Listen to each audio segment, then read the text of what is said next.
Hi everyone, Mr. Ambrose here today with your daily dose of sonnets. Today we'll be taking a look at sonnet number 10, the 10th sonnet in Shakespeare's series of 154 sonnets. As we know, the great variety of the sonnets are written towards the fair youth, and the first 17 are known as the procreation sonnets. We've seen 9 sonnets so far that encourage the fair youth to procreate, that is to say, have a child. Sonnet 10 represents a major turning point for, I think, at least 2 reasons. One reason is that Shakespeare really starts to take on a very harsh and aggressive tone towards the fair youth, using language that we really quite haven't seen before in the sonnet series.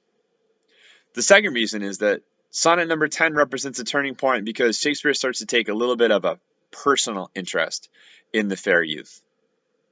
And it's been speculated for 400 years what exactly Shakespeare's relationship is with the fair youth. Is it platonic? Is it romantic? What is it?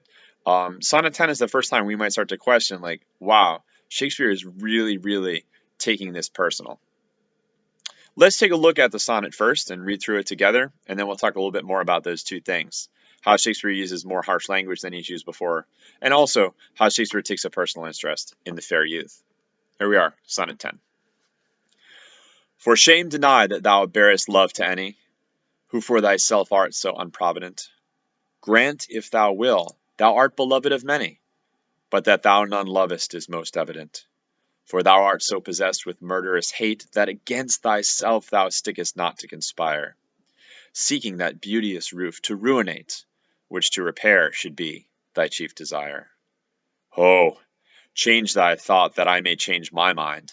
Shall hate be fairer lodged than gentle love? Be, as thy present sin, gracious and kind, or to thyself at least kind-hearted prove. Make thee another self for love of me, that beauty still may live in thine or thee. So you can see here that this is some different language than Shakespeare has employed in the previous 9 sonnets. Right off the bat, the sonnet begins with, for shame deny, words that have a real negative connotation. And as I scan the text, I see a lot more words that have such negative connotation. Beginning with shame, deny, continuing, unprovident, murderous, hate, conspire, ruinate, hate. I see a lot of words in here that I haven't seen before. This word choice or diction is very deliberate on Shakespeare's part. See, word choice or diction creates tone in a poem. And whereas some of the previous sonnets had a nice, happy tone, this one does not. Shakespeare is no longer convincing the fair youth to have children because he thinks the fair youth is beautiful and should continue his beauty. There's a little bit of a shift here. And the shift is that Shakespeare almost seems to be warning the fair youth in a really harsh way, taking a tough line approach, saying that if you don't have children, aren't you no better than a murderer? Why do you hate the world so much? Why do you hate yourself so much? Why do you hate others so much that you wouldn't go out and have a child to give to the world? Where does that hate come from? And Shakespeare really comes at him with some really harsh language. Again, words like shame, deny. That word murderous really stands out to me. To sort of say that the fair youth is so self-possessed that he is essentially self-possessed with murderous hate, that's a pretty difficult charge that Shakespeare drops here in sonnet number 10. Where's all that harsh language come from? I don't know. Some critics might argue that that harsh language comes from the fact that Shakespeare is starting to take an interest in the fair youth that might be a little bit more than just a platonic interest. See, in Shakespeare's time, it was not atypical to write a poem to somebody to say, hey, you're really handsome, you should have children.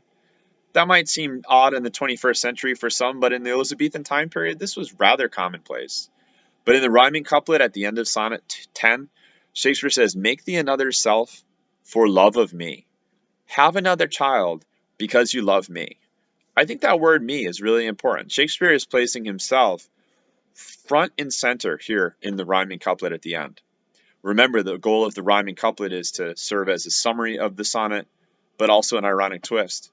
I guess you could say then that the summary is Shakespeare is convincing the fair youth in really harsh terms to have a child.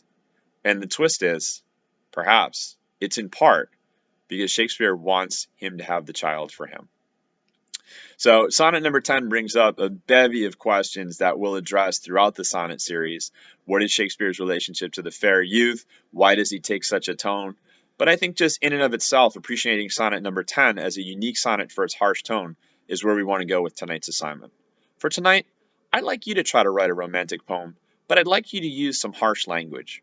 Remember, word choice or diction creates tone in a poem. So we want to create a harsh, admonishing tone in our poem by choosing words such as shame, deny, murderous, hate, etc.